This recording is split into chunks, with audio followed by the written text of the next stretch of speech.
I thought my new apartment was haunted until the neighbors started apologizing to me through the walls. The rent was so low it made me suspicious before it made me grateful. I found the listing at midnight, the way you find bad decisions. 1 bedroom, quiet building, urgent lease takeover, and a price that looked like a typo. I refreshed twice. I zoomed in, expecting some hidden catch in the fine print. Nothing. Just a handful of dim photos and a phone number that answered on the first ring. The landlord met me the next afternoon with a ring of keys already in his hand, as if he'd been standing by the door waiting for me to exist. He was the kind of man who smiled with too many teeth, the kind of smile that stayed locked in place even when the rest of his face moved on. He walked me through the apartment fast. Too fast for someone who wanted a tenant to notice the good parts. The living room had a thin strip of sun across the floor. The kitchen smelled faintly of bleach, like someone had tried to erase something. The bedroom was smaller than it looked online, but the walls were freshly painted a soft, agreeable white that made everything seem clean and new. He asked if I had a job. I said yes. He asked if I had pets. I said no. He didn't ask why I needed a place quickly. He didn't ask for references. He didn't ask why someone would be handing over a lease this cheap in a city that ate paychecks for breakfast. He just slid the lease across the counter like it was a receipt. And when I hesitated, he laughed in a warm way that didn't reach his eyes.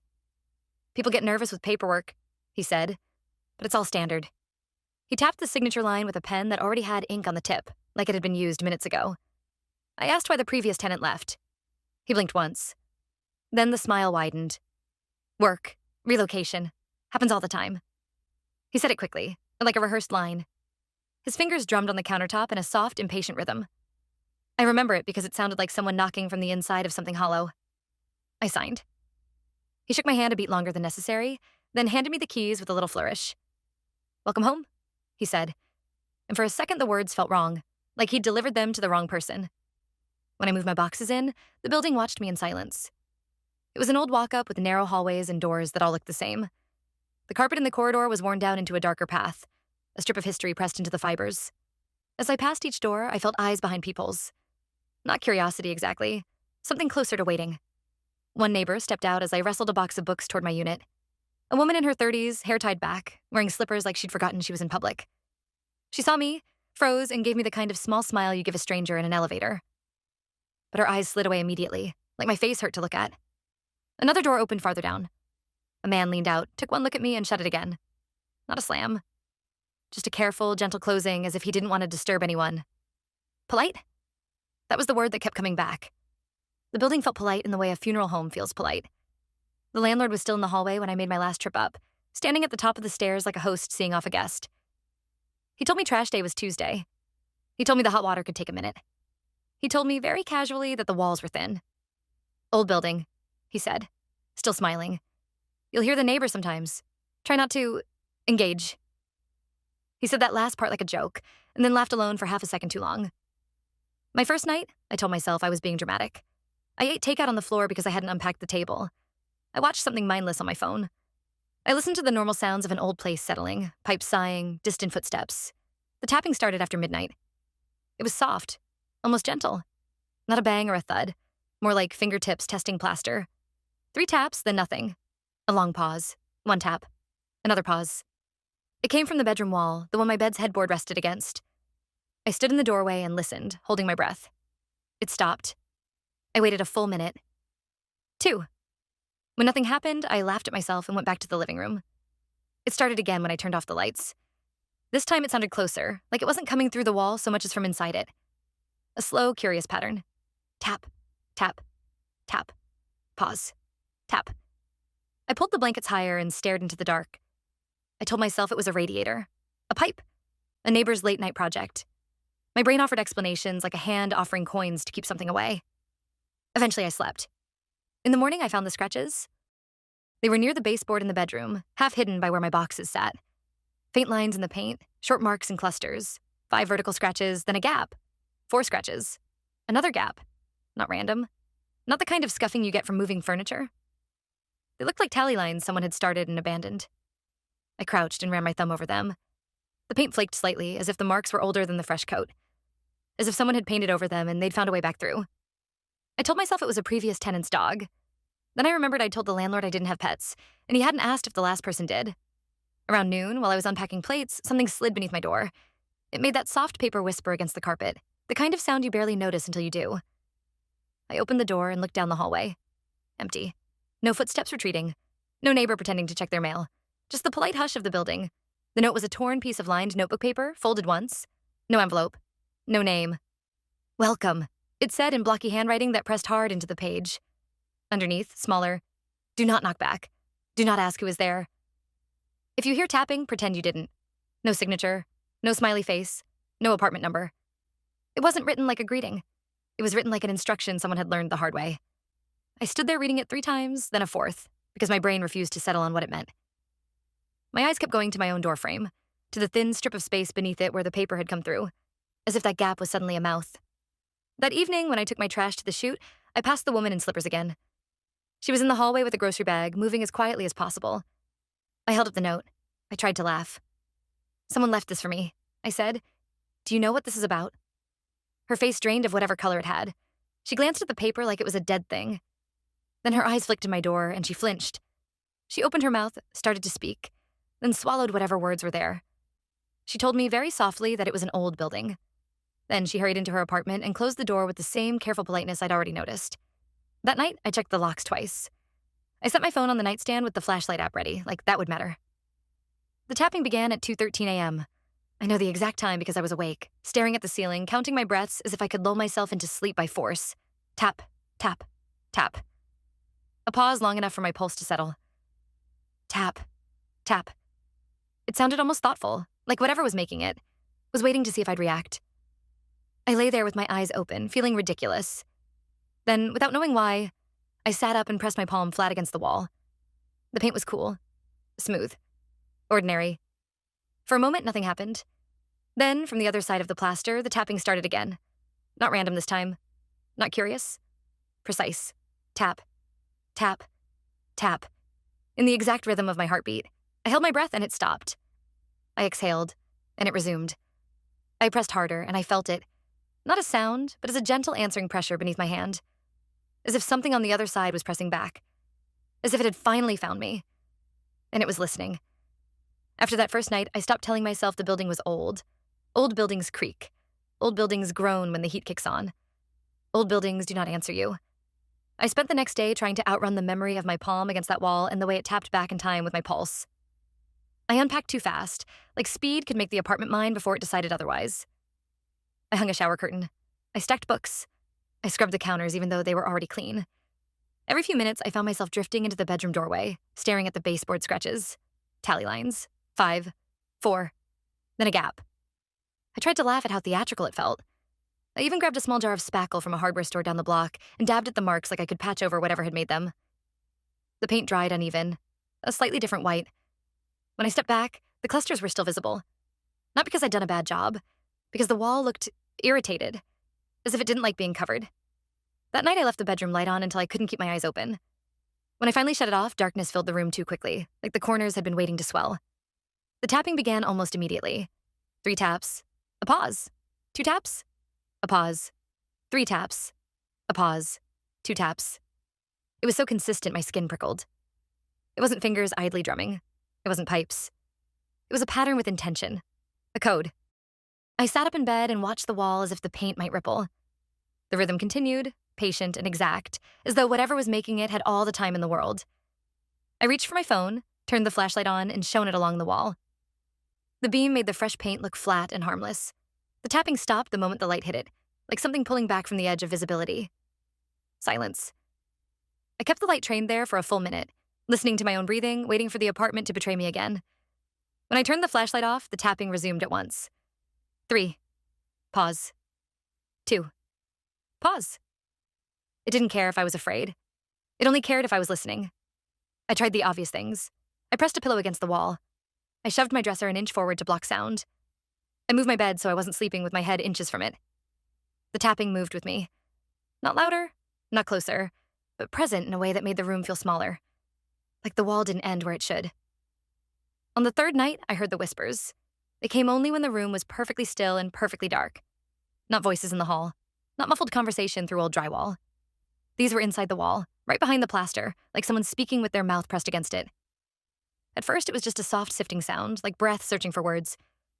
Then a syllable slipped out, warped and dampened, as if it had to travel through something thick. I held my breath and listened harder, which was the first mistake. The whisper sharpened, gaining confidence. It sounded like more than one voice, a cluster of mouths, overlapping, hushed, urgent. The kind of whispering that happens when people are trying not to be heard in the same room as the person they're talking about. I didn't understand any of it until one phrase pushed through, clear enough that my stomach sank. "We're sorry." The words were muffled, but unmistakable. The consonants were blunted, the vowels stretched as if spoken through fabric.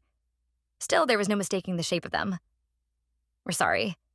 I sat up so fast my sheets tangled around my legs.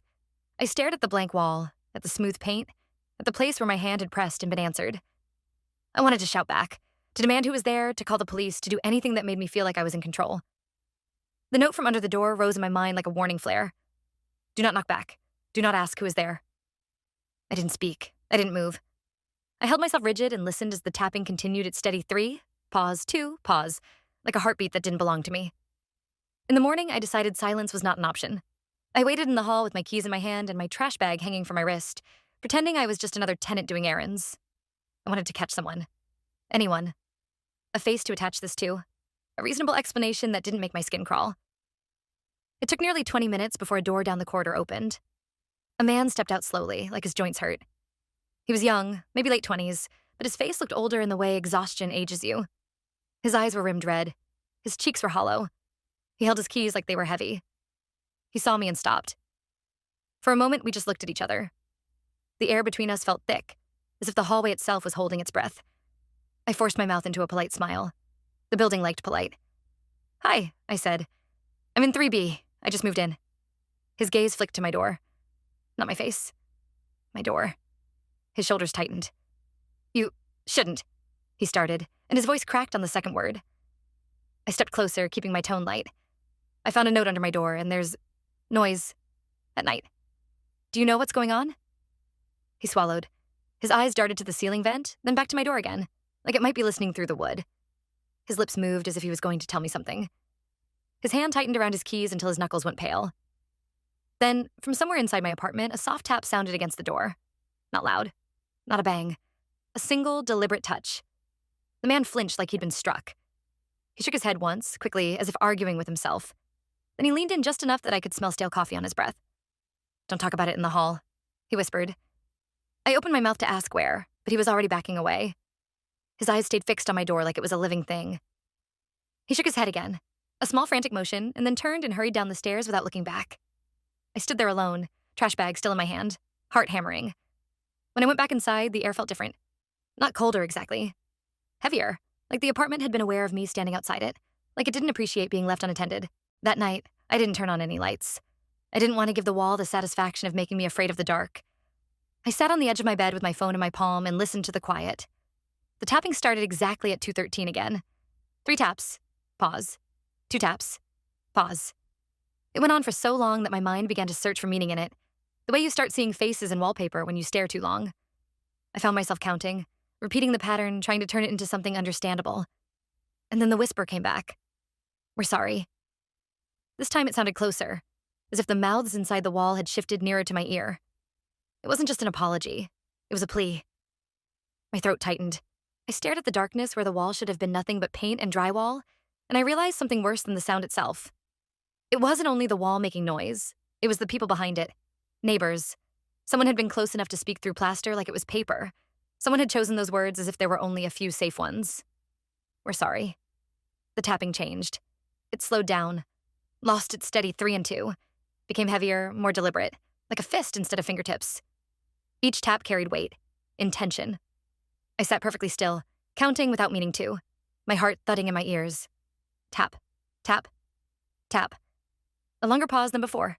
A pause that felt like the apartment leaning in. Tap, tap. The pattern repeated, but it wasn't the same. The spacing was different. The rhythm felt like someone trying, carefully, to form letters out of sound. I pressed my hands over my mouth to keep from making a noise.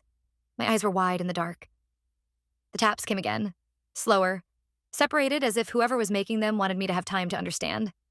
Tap, tap, tap, tap. Then another set, spaced out like words. I don't know how I understood it. Maybe because fear makes your brain desperate for structure. Maybe because I'd been listening long enough that the wall and I had begun to share a language. But by the time the message finished, my blood felt cold. The tap spelled it out with brutal patience, each one a footstep closer. Move out before it learns you. I didn't sleep after the message. Every time I closed my eyes, I felt the wall measuring me. Not watching exactly, but learning. As if my silence, my breathing, the way I shifted in bed were all information it could store. By morning, my nerves felt sanded down to raw. I tried to behave normally anyway. I showered. I made coffee. I told myself I would call a friend later and laugh about how I'd convinced myself the building had a personality. And the kitchen cabinet creaked when I opened it, and a folded sheet of paper slid out like it had been waiting for that moment. It was taped to the inside of the cabinet door with a strip of yellowing tape, the kind that had been pressed and repressed until it lost its stickiness. I stared at it for a long time before touching it, half expecting the paper to feel warm. At the top, in neat, careful handwriting, it said, "House rules."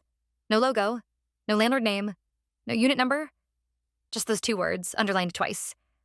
I unfolded it at the counter, my coffee cooling beside my hand. There were 8 rules, written in black ink, evenly spaced like someone had taken their time. 1. Do not knock back. 2. Do not sleep facing the bedroom wall. 3. If you hear tapping, do not count it out loud. 4. If you hear whispering, do not whisper back. 5. Do not answer if you hear your name from the vent. 6. Keep lights on until you are fully asleep. 7. Do not hang mirrors on shared walls. 8. If it says sorry, do not say it is okay. I read them twice, then a third time slower, the way you read instructions when you realize mistakes are expensive. Rule 6 had already failed. Rule 1 had been tested just by my hand against the wall. Rule 8 made my throat tighten because I could already hear the muffled apology and feel the urge, the human reflex, to respond kindly. As if kindness could fix something that didn't understand what kindness was. I checked the cabinets around it. Nothing else. No other papers. No sticky notes. The apartment looked as ordinary as it had the day before, except now it felt like there were invisible strings pinned to everything. Guidelines I could not see until I tugged them. I folded the rules and put them in my pocket like a talisman. Then, because I didn't know what else to do, I knocked on my landlord's door downstairs. He answered too quickly, like he'd been standing behind it. His smile appeared immediately, bright and fixed. "Morning," he said, and his eyes slid past me toward the stairwell, toward the upper floors. I held up the paper. "I found this in my cabinet." "What is it?" He leaned forward just enough to read the top line, and for the first time his smile wavered. It was subtle, a fraction of a second where his mouth didn't know what shape to hold. Then it returned, wider. "People leave junk behind," he said. "Old tenants, you know. Some folks are superstitious. Think noise is something else." "Noise," I repeated, and my own voice sounded thin. He laughed lightly. "Thin walls. Busy building. It happens." He reached out like he might take the paper, but I pulled it back without thinking. His eyes sharpened, then softened again. "Just don't let it get to you," he said. "It only gets attached if you let it." The sentence dropped into the space between us and sat there. Heavy. "Attached," I said before I could stop myself. "What gets attached?" His smile stayed, but his eyes didn't. His gaze darted left, right, like someone checking for witnesses. He cleared his throat and patted the doorframe, a friendly gesture that looked rehearsed. "Stress gets attached," he said. "Fear. People work themselves up. You'll be fine." He gave a quick, encouraging nod, then closed the door with careful politeness, as if he didn't want to disturb anyone. I stood there with the paper in my hand, feeling the cold leak into my fingertips. Upstairs, the hallway was quiet again. Too quiet. I walked back to my unit and froze. Something sat outside my door. At first I thought it was trash. Then I saw the little pile, arranged neatly like an offering. 2 salt packets, the kind you steal from takeout bags. A broken rosary with half the beads missing, the cross snapped clean in 2. And a tiny round mirror, the kind that comes in cheap makeup compacts, placed face down on the carpet as if it was ashamed of what it could reflect. My stomach turned. I looked up and down the hallway. No one. No doors moving. No sound of someone hurrying away. Polite. Always polite. I carried the items inside on a paper towel, like they were contaminated. I set them on the kitchen counter and stared at them. None of them felt holy. They felt desperate, like someone had used what they had. All day I kept the lights on. I followed the rules as best I could without understanding them.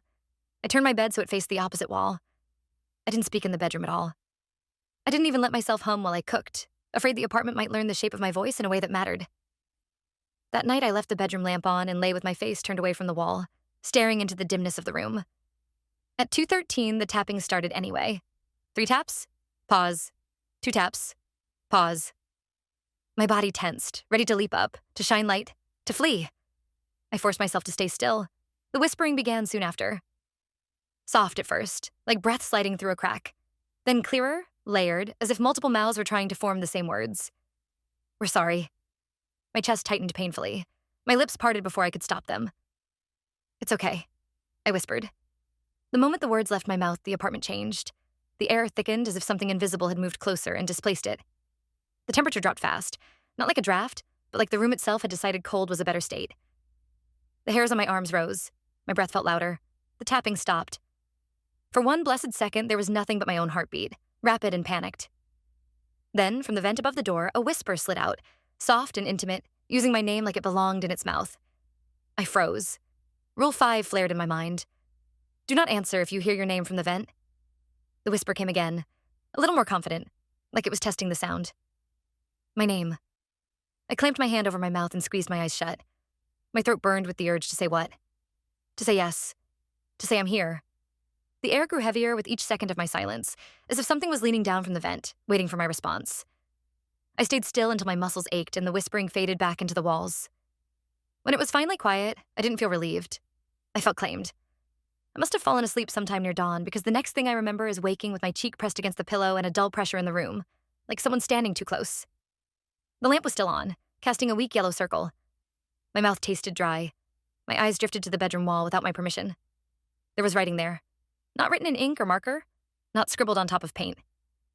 The letters bulged outward, as if something inside the wall had pressed them through from behind. Each word raised, swollen, the paint stretched around it like skin. Hello, thank you for listening.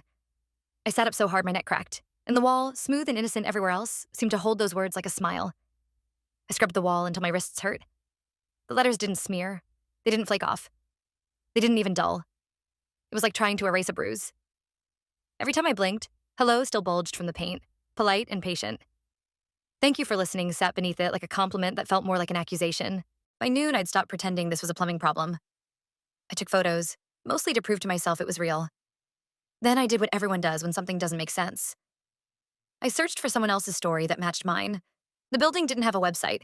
The landlord's name barely existed online, just a phone number and a small business registration that led nowhere useful. The listing I'd answered was already gone, wiped clean as if it had never existed. But the address wasn't. I typed it into every search bar I could find. At first, I got the normal stuff. Old rental ads, grainy street photos, a few complaints about parking. I clicked deeper, farther back in time, following dead links and cached pages like breadcrumbs. I found 2 previous listings for my unit. Same photos, different years, same too good rent, same urgent lease takeover. The text was almost identical except for the contact number, which changed each time. I stared at the photos until my eyes ached, looking for details I'd missed. In one of them, the bedroom wall was visible behind the bed. The tally scratches were there, faintly, even in the filtered lighting. A pale pattern near the baseboard, like the wall had tried to warn whoever would look closely enough. I scrolled through local forums next. Neighborhood groups, tenant boards, old complaint threads that started with mold and ended with people arguing about politics. I searched phrases that felt ridiculous to type. Tapping in walls, apartment whispers, neighbors apologizing for a long time. Nothing fit. Then, buried in a thread about weird buildings and things landlords won't tell you, I found a comment from 4 years ago. The title was plain, almost bored. If your neighbors keep saying sorry, leave. I clicked it with a hand that had started to shake. The post was short, a throwaway account. The writer described moving into a building where the rent was cheap and the neighbors were too quiet. They mentioned tapping at night. They mentioned a note. They mentioned apologies through the walls. We're sorry, the post quoted, like it was a phrase the writer couldn't stop hearing. In the replies, people made jokes. Someone suggested carbon monoxide. Someone said it sounded like rats. Someone asked if the poster was using drugs. But sprinkled among the noise were 3 comments that weren't jokes. One said the building chooses someone. Another said the apologizers are real. The third was just a single sentence that made my stomach turn hard enough I had to sit down. They helped last time. They always do. I stared at the screen until the words blurred. My mind tried to reject them, but my body believed them instantly. My skin understood before my brain did. Those items outside my door weren't random kindness. They were panic. They were the only scraps of resistance people could manage without doing whatever counted as interference. I scrolled further down the thread and found a name mentioned in passing. A tenant who complained loudly about the sounds. Someone who tried to call the city. Someone who threatened a lawsuit. The commenter didn't use an address, but they described the layout of the building in a way that matched too well. And then, the line that made me feel sick. He vanished mid-lease. Management told everyone he got relocated for work, but his car sat in the lot for 2 weeks. Job relocation. The same words my landlord had tossed at me like a napkin. I pushed away from the table so fast my chair scraped. The sound echoed too sharply, as if the apartment didn't like being startled. I needed records, not posts, not rumors, something printed, something that existed outside a screen. The library smelled like dust and overheated air. I sat at a computer tucked between shelves and pulled up old local papers and archived reports. The librarian barely looked at me. That anonymity felt like a mercy. I searched the address again, this time in the context of police logs and public notices. Noise complaints, tenant disputes, a broken stair railing, a small fire in the basement years ago listed as accidental, a maintenance call for pest activity that was marked resolved without details, then a short notice in an old community bulletin. Missing person, adult male, last seen leaving his apartment building. Anyone with information, contact. The photo was grainy, but the face wasn't. He had kind eyes, a faint smile, the kind of face you wouldn't expect to vanish without telling someone. The date was from a year ago, and the building in the background of the photo was mine. The walk up, the narrow stairs, the same front door with the chipped frame. My mouth went dry. I printed the notice because I didn't trust myself to remember it accurately. The paper warmed my hands, absurdly ordinary. On my way back to the apartment, I watched people on the sidewalk, couples arguing over groceries, someone laughing too loudly into their phone. The world moved normally, oblivious. It made me feel like I was falling out of it. When I reached my floor, I found another offering outside my door. This time, it was a small bundle of dried herbs tied with thread and a folded napkin with a single word written on it.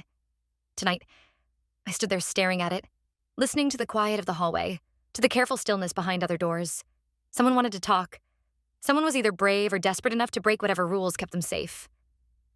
At 9:30, there was a knock, soft and quick. I opened the door, and the exhausted man from the stairs stood there, eyes darting past me into my apartment like he expected to see something looking back. He held his hands close to his body, as if he didn't want to touch the walls. I didn't invite him in. I didn't want my apartment to learn his footsteps too.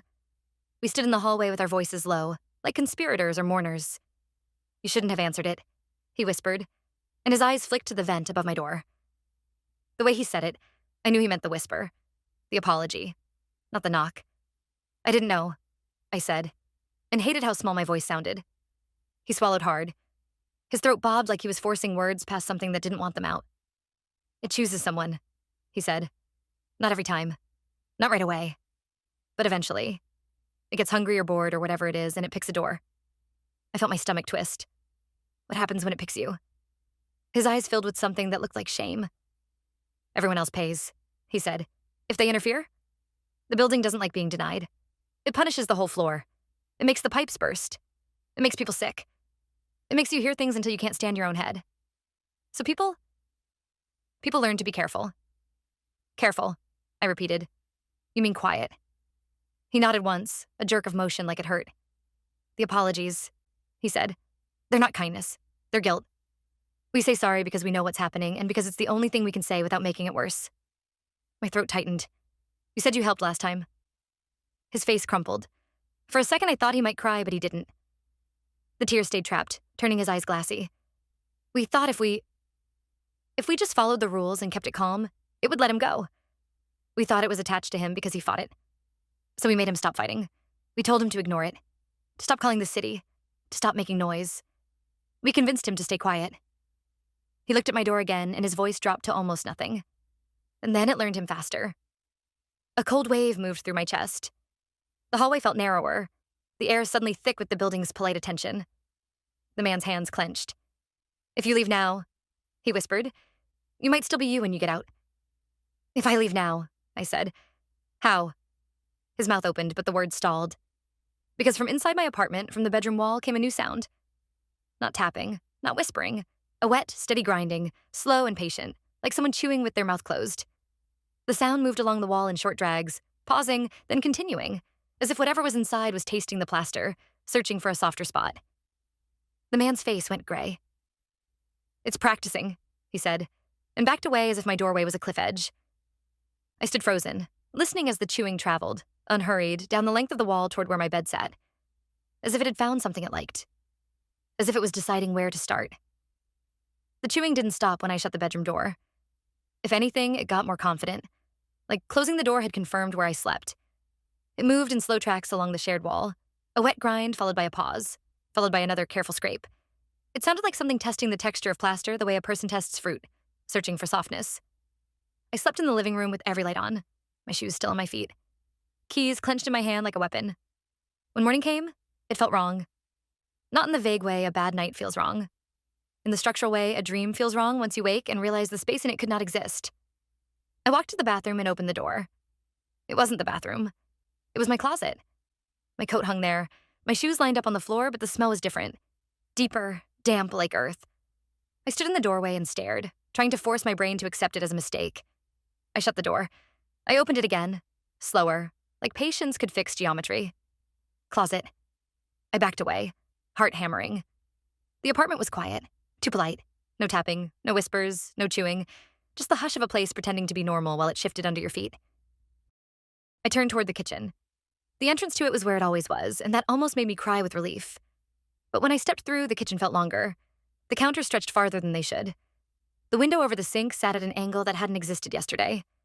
When I reached for the cabinet where I'd found the rules, my shoulder brushed the wall sooner than it should have, as if the room had narrowed while the hallway outside it had expanded. I tried to map it in my head. It wouldn't hold still long enough. When I looked down the corridor toward the bedroom, the hallway seemed to have gained a few feet, just enough to make my door feel farther away than it should. The carpet runner I'd rolled out was still there, but it didn't reach the bedroom threshold anymore. A strip of bare floor had appeared, like the apartment had quietly inserted extra space overnight. I told myself it was panic, that fear was bending my perception. Then I walked to the closet and leaned in. It was deeper, not by an inch or two, but the kind of depth that makes you feel vertigo, like the back wall had been pushed away to make room for something else. My hanging clothes disappeared into the dimness, swallowed by shadow, and when I flicked the closet light on, it didn't reach the far end. A chill ran over my scalp. I remembered one of the rules about mirrors and shared walls, about not letting it see itself. I remembered the face-down compact mirror on my counter. I didn't want to touch it.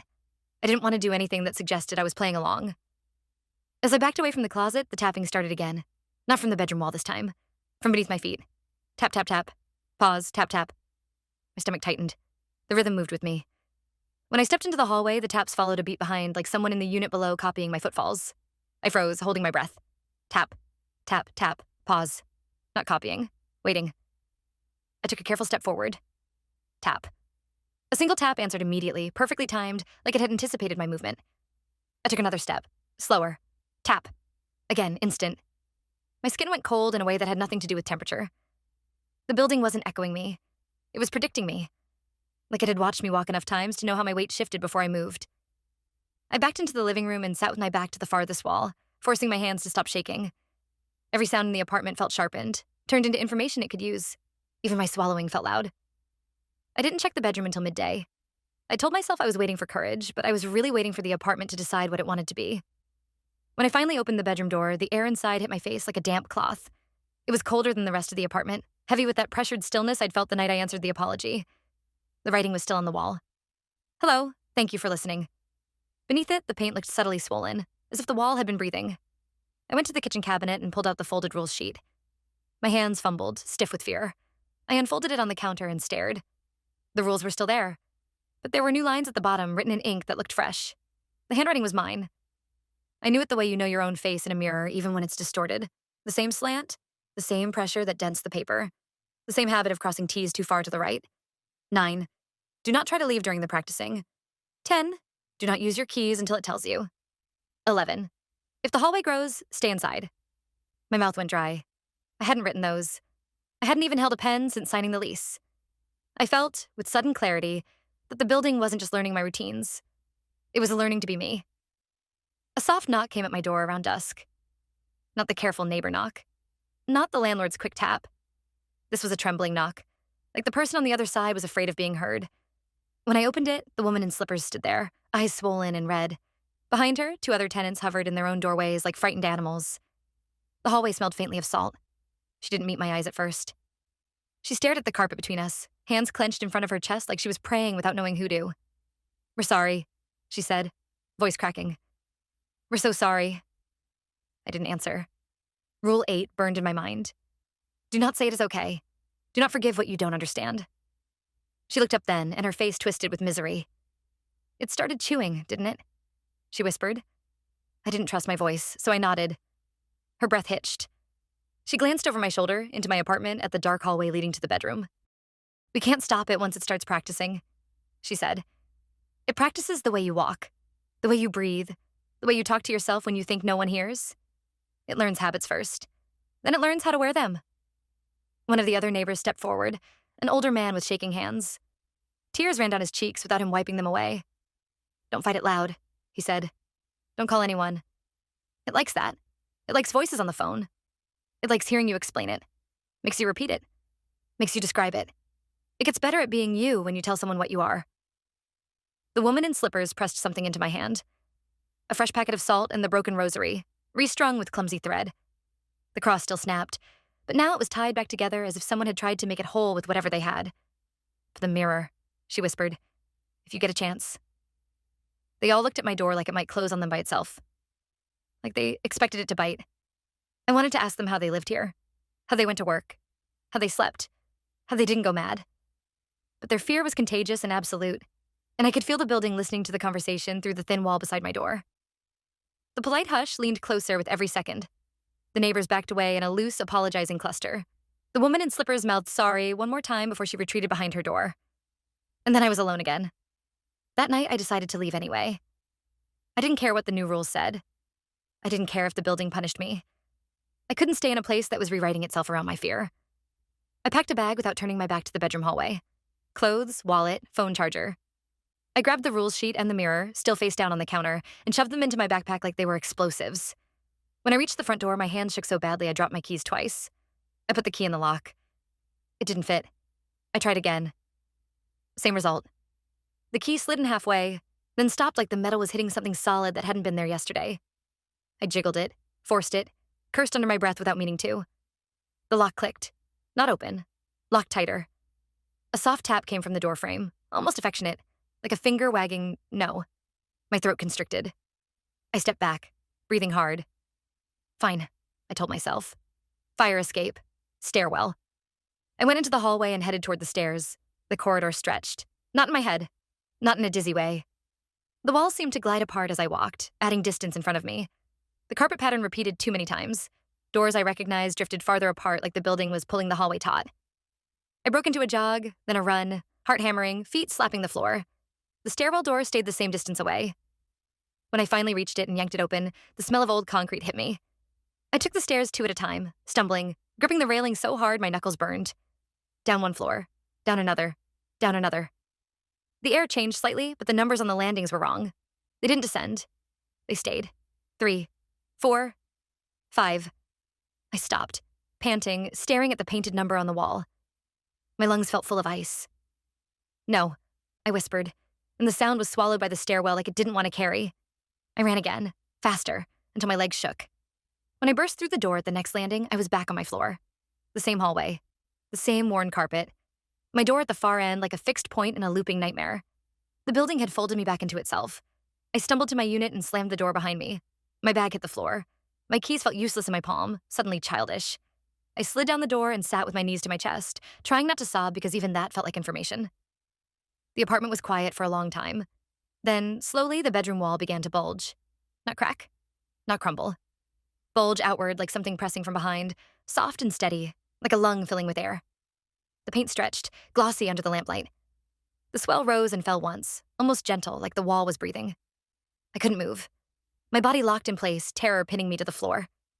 The bulge grew again, closer to the height of a face, rounding like a mouth forming beneath skin.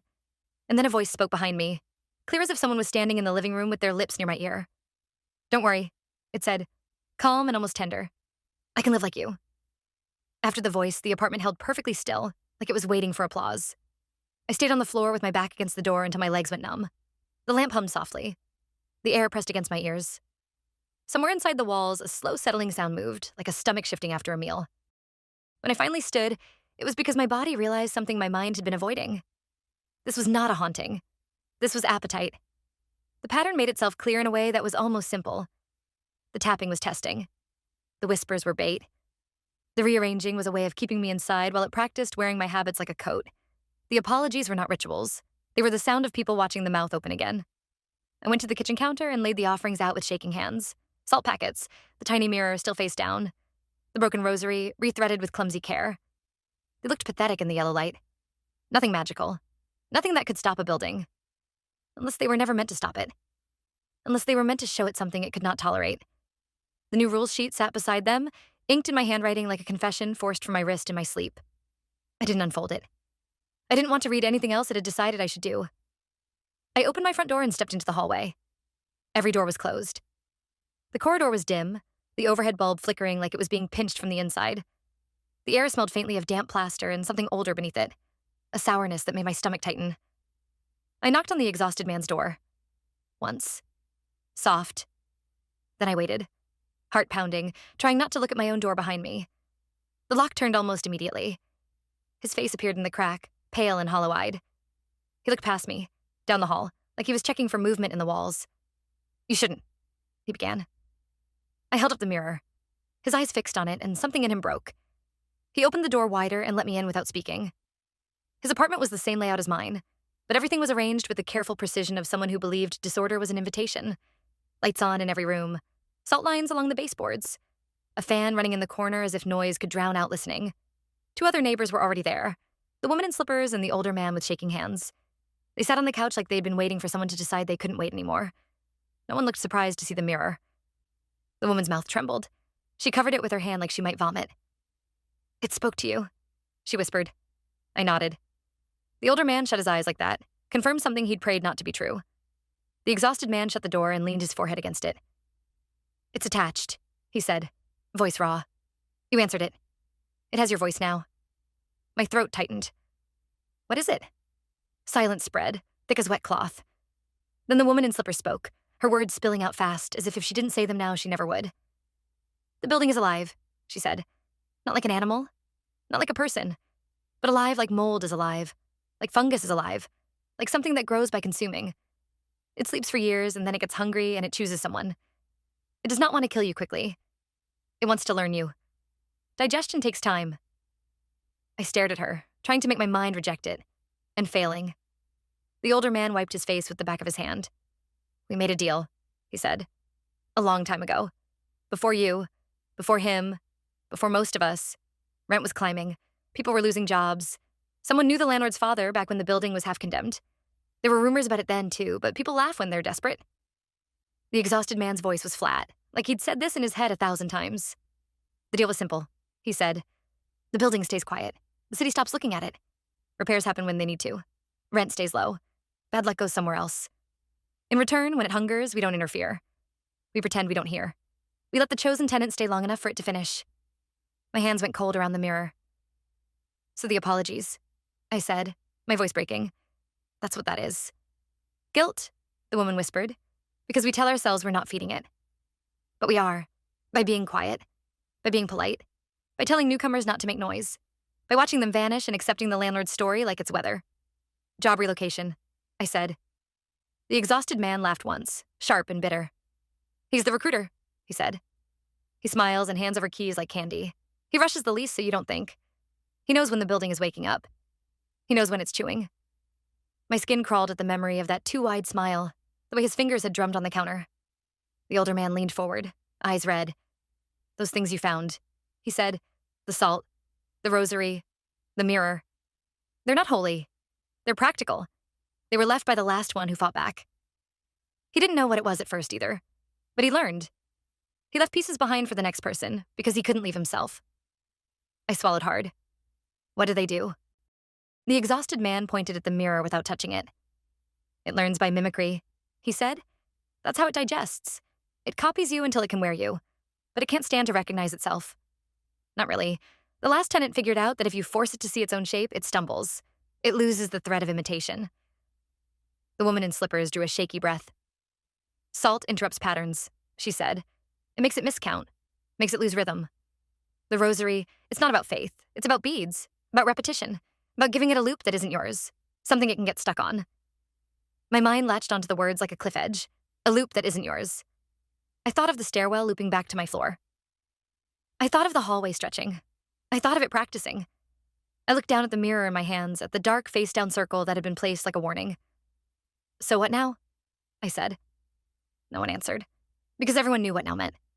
To end it, we'd have to starve it. But starving it meant breaking the deal, and breaking the deal meant it would stop being polite. The exhausted man met my eyes, and I saw the shape of his fear there, old and permanent. "It won't let you just walk out," he said. "Not once it's started. You can get away sometimes if you make it lose you long enough to reach the street. But it will stay here. It will sleep again. It will hunger again. It will choose again. And we'll keep being sorry. The woman began to cry silently, tears running down her face as if the apology had finally become too heavy to carry. I gripped the mirror tighter until the edge bit into my palm. If I burn it, I said, the words tasting unreal. The older man flinched. Fire wakes it, he whispered. Fire hurts it. Fire makes it loud. But fire also ruins deals, the exhausted man said. Fire brings inspectors. Fire brings attention. It brings the kind of light it can't hide in. His gaze dropped to my hands. And you'd have to do it from inside. I imagined flames racing through wallpaper, through dry old beams, through doors that already refused to open correctly. I imagined the building breathing smoke like it was breathing me. I imagined running while neighbors screamed behind their own polite doors. My stomach turned hard. I didn't want to hurt anyone. I didn't want to be the reason something spread past this building and into the city like a sickness. But I also knew what the alternative was. Escape alone. Let the cycle continue. Let the building learn someone else's voice next. I stood up, mirror in one hand, salt and rosary in the other. I'm going back, I said. The woman grabbed my sleeve, eyes wide. Don't, she whispered. Please. I pulled free gently. I didn't trust myself to speak kindly. Kindness was a hook in this place. In the hallway, the air had thickened. The overhead bulb flickered harder, as if something behind the walls was drawing power from it. My own door sat at the far end like a mouth waiting to be fed. As I walked, the tapping started beneath my feet again, keeping pace, anticipating. Tap, before my foot hit. Tap, before my breath finished. It already knew the rhythm of me. Inside my apartment, the walls felt closer than before. The hallway had shortened, like the building didn't want to waste space on distance anymore. The bedroom door was slightly open, though I knew I'd closed it. A thin line of darkness spilled out, thick as ink. From that darkness, a whisper slid into the living room, soft and eager. My name. I didn't answer. I tore open the salt packets and poured them in a line across the bedroom doorway, then another line along the baseboard beneath the bulging words on the wall. The grains glittered in the lamplight like crushed glass. The tapping stuttered immediately. 3 taps, then a pause too long, then 2 taps out of place. The rhythm faltered like a tongue tripping over a word. The apartment seemed to inhale. The wall bulged once, then held. I took the rosary, wrapped it around my hand, and began to slide the beads through my fingers. Not praying. Counting without numbers. Repetition without meaning. A rhythm that wasn't mine. The tapping tried to match it and failed. Tried again. Failed again. The sound became frantic for the first time. No longer polite, no longer patient. I flipped the mirror over. Its face caught the lamplight and threw it back at the bedroom wall. For a second, nothing happened. Then the paint on the wall rippled. Not like peeling, but like skin tightening over something that didn't have a stable shape. The bulge moved sideways, as if whatever was behind it recoiled from being seen. The raised letters warped, stretching, compressing, struggling to hold the simple message it had pressed through. Hello, thank you for listening. The words began to sink back into the wall as if the plaster was swallowing them. A sound came from inside the wall that wasn't tapping, whispering, or chewing. It was a low, wet shudder, like something gagging. The air dropped colder. The lamp flickered violently, then steadied. The apartment felt off balance, confused, as if it had been forced to look at itself and didn't know what it was seeing. I held the mirror higher, angling it so the wall had nowhere to hide. The reflection showed a blank white surface, but the feeling in the room told me the building was not seeing white paint. It was seeing hunger. It was seeing the mouth it kept pretending was just a wall. The floor trembled under my feet. The hallway behind me lengthened in a sudden lurch, like the building was trying to create distance between me and the door. I didn't let it. I moved forward instead, mirror out, salt crunching under my shoes. The stairwell, I thought. Street, light, attention. The apartment made a sound like a sigh, and the voice came again, closer, strained. Don't, it whispered, and it sounded more like me than it had any right to. I almost dropped the mirror. That was the point. That was the practice. That was the digestion. I shoved the mirror toward the wall again, forcing it to catch my own face in the edge of the reflection, forcing the building to see me and itself in the same frame. The wall bulged outward sharply, like a punch from inside. The mirror rattled in my grip. A hairline crack split its surface, spidering across the glass. For a moment, my reflected face fractured into a dozen pieces. And in those broken shards, I saw something that wasn't my face at all. A shape behind the paint that looked like a pressed mouth. Too wide, too hungry, pulling itself into human familiarity. The building recoiled so hard the bedroom door slammed shut by itself. The tapping became chaotic, irregular, like a heart in panic. The lock on my front door clicked. I didn't wait to see if it would change its mind. I grabbed my bag, kept the mirror up even though the crack cut the reflection into sharp angles, and ran into the hallway. The corridor tried to stretch, but the tapping couldn't find my rhythm anymore. It stumbled, miscounting, tripping over salt and beads and the fractured truth of its own shape. The stairwell door opened. I flew down the steps, breath tearing out of me in ragged bursts. This time, when I hit the first landing, the number changed. 2, then 1, then the ground floor. When I shoved through the front door, cold winter air slapped my face like a blessing I didn't deserve. Streetlights burned steady. Cars passed. People existed. The world was loud and careless and real. I didn't stop running until I was 3 blocks away and the building was just another dark shape behind me. I stood under a lamp and stared at the mirror in my hands.